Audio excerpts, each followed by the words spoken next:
గ్రహించని వాడమంటున్నారు. నిజమే, వాళ్ళు ఎలా ఉన్నారు? గర్వముతో ఉన్నారు. మాకు మేమే జ్ఞానులమని అనుకుంటున్నారు, మాకు మేమే బోధకులమని అనుకుంటున్నారు. పరిసయ్యులు, శాస్త్రులు, సద్దూకైలు వాళ్ళందరూ అన్నమాట. వీళ్ళందరూ కూడా మాకు మేమే జ్ఞానులమని గర్విస్తున్నారు.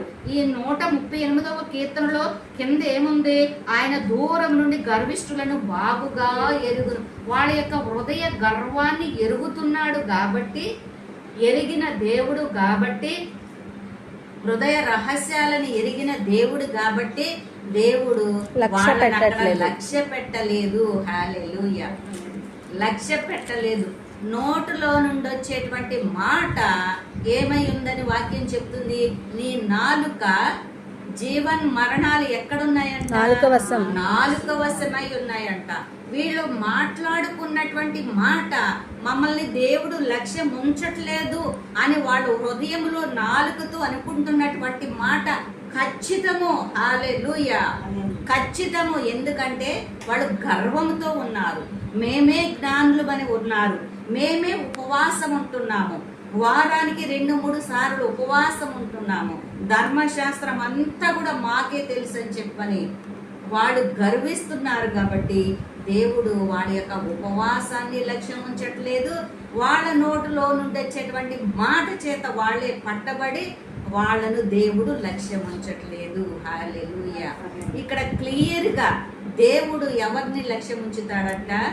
దీనులను లక్ష్య పెడతాడంట. హల్లెలూయా, ఎంత చక్కని మాట. మరి దేవుడు మనల్ని కూడా లక్ష్యం ఉంచాలంటే మనం ఏం చేయాలి?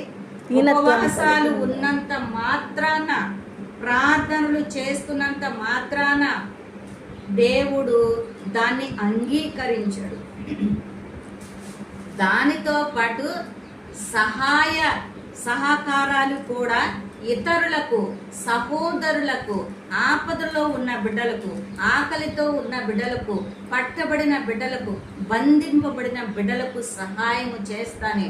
మనిషికి 2 చేతులు దేవుడు ఎలా ఇచ్చాడో అలానే విశ్వాసము ఒక చెయ్యి, క్రియలు.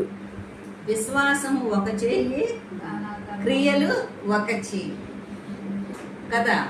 నాకు క్రియలున్నాయి, నువ్వు విశ్వాసం ఉంచు అంటే ఇద్దరిది ఒకటి అవ్వదు. ఖచ్చితంగా వాక్యం ఉంది. క్రియలు లేని విశ్వాసము వ్యర్థము. అది చెప్పుకున్నాం ఇందాక.